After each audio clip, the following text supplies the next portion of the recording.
Hello my dear friends. तो इस video में हम लोग क्लास 10 फिजिक्स का जो चैप्टर है human eye and colourful world, मानव नेत्र तथा रंग बिरंगा संसार, इस चैप्टर के अंदर के जो है कुछ टॉपिक्स को डिस्कस करेंगे।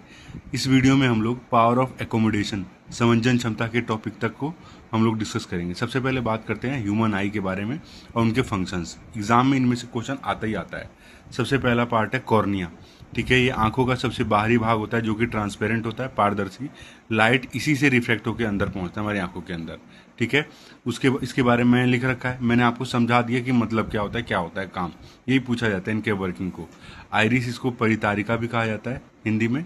ठीक है, ये हमारे आंखों का कलर्ड भाग होता है। आपने बहुत सारे लोगों की आंखें देखी होगी, किसी की आंखें जो ब्राउन होती है, किसी की आंखों का रंग दिखता है हरा, किसी का नीला दिखता है, वो आइरिस ही होता है। ठीक है, ये प्यूपिल के साइज को कंट्रोल करता है कि कितना लाइट जो है कितनी मात्रा में अंदर आनी चाहिए और कितनी नहीं आनी चाहिए। ठीक है, उसके बाद आता है लेंस। ठीक है, इसको नेत्र लेंस भी कहा जाता है।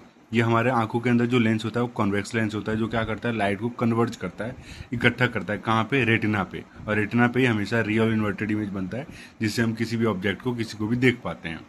ठीक है, प्यूपिल के बारे में बात करते हैं। सबसे इंपॉर्टेंट ये है pupil. It is a small black opening of the centre of the iris in our eyes. Size of pupil control by iris which also control the amount of light entering in the eyes. मतलब क्या हुआ कि हम अपनी आंखों में जब देखेंगे, जो गोल वाला हिस्सा होता है, जिसको मैंने बताया कि जो कलर्ड हिस्सा और रंगीन होता है, उसके अंदर भी एक छोटा सा हिस्सा होता है गोल सा, जिसको बोलते हैं प्यूपिल पुतली। एकदम छोटा सा ब्लैक कलर का हिस्सा होता है। ठीक है, वो उसका बंद होना और खुलना जो है वो आइरिस जो है वो डिसाइड करता है। ठीक है, अब वो बंद होगा खुलेगा, उसी से डिसाइड होगा कि कितनी मात्रा में लाइट हमारी आंखों में जानी चाहिए, कितनी मात्रा में लाइट हमारी आंखों में नहीं जानी चाहिए। ठीक है, उसके बाद आता है रेटिना। रेटिना के बारे में तो आपको पता है, इमेज यहीं पर बनती है। ये लाइट सेंसिटिव लेयर होती है। ठीक है, ये हमारे आंखों के सबसे पीछे वाले भाग में होती है, जहाँ पर रियल और इन्वर्टेड इमेज बनता है किसी भी ऑब्जेक्ट का। ठीक है, it converts into lights into electrical signal and send them to brain so we can see object clearly। क्या होता है कि जब भी इस लेयर के ऊपर जब रियल इन्वर्टेड इमेज बनती है, तो वहाँ से एक जो लाइट को क्या करता है, ये रेटिना जो है लाइट को इलेक्ट्रिकल सिग्नल में कन्वर्ट कर देता है। ठीक है, और उसको ब्रेन में पहुंचाता है। ठीक है, जिसकी वजह से हमें ब्रेन उस चीज़ को डिटेक्ट करके पता लगाता है कि ये जो है सामने वाली चीज़, हम किस चीज़ को देख रहे हैं। ठीक है, बहुत इंपॉर्टेंट टॉपिक है, अच्छे से पढ़ लेना इसको। फार पॉइंट के बारे में बात करते हैं। The maximum distance eight which object can be seen clearly is called far point. इसमें से पूछा जाता है कि दूर बिंदु मानव नेत्र का कितना है, तो इन्फिनिटी होता है, अनंत होता है। कि मतलब अधिकतम दूरी जहां तक हमारी आंखें किसी वस्तु को एकदम साफ देख सकती है, तो उसको अनंत माना गया है।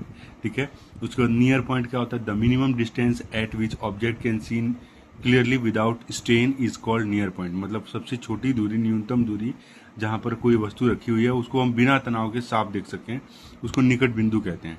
हमारे ह्यूमन हैंड का जो नियर पॉइंट होता है, ठीक है, निकट बिंदु, वो 25 सेंटीमीटर होता है, 25 सेंटीमीटर। अब इसके बाद बात करते हैं पावर ऑफ एकोमोडेशन, समंजन क्षमता के बारे में। The ability of eye lens to adjust its focal length is called power of accommodation which is controlled by ciliary muscles. बहुत इंपॉर्टेंट टॉपिक है। हमारे आंखों के लेंस की जो फोकल दूरी होती है, उसको एडजस्ट करने की जो एबिलिटी होती है, ठीक है, उसी को बोलते हैं पावर ऑफ एकोमोडेशन, जो कि सीलियरी मसल्स के थ्रू कंट्रोल की जाती है। मैं मोबाइल में बताता हूँ। अभी जो ये वीडियो बन रही है वो कैमरे से बन रही है, उसमें मैंने स्क्रीन पे मैंने टच किया। अब देखिए यहाँ पर स्क्रीन पर टच करते ही इसके अंदर कुछ चेंजेस आएंगे वीडियो के अंदर, देख रहे हो आप लोग। तो ये जो वीडियो के अंदर जो चेंज आपको दिख रहा है, कभी कभी आप देखो मोबाइल में कोई बन रहा होगा वीडियो तो ब्लर दिखाई पड़ेगा, वो सारा जो होता है ये फोकल लेंथ को एडजस्ट करने की वजह से होता है। फोकल लेंथ एडजस्ट हो जाता है तो एकदम क्लियर दिखने लगता है। ठीक है, आगे टॉपिक हम अगले वीडियो में डिस्कस करेंगे। ठीक है, तब तक के लिए मेरे चैनल को लाइक, सब्सक्राइब और शेयर कीजिए प्लीज़।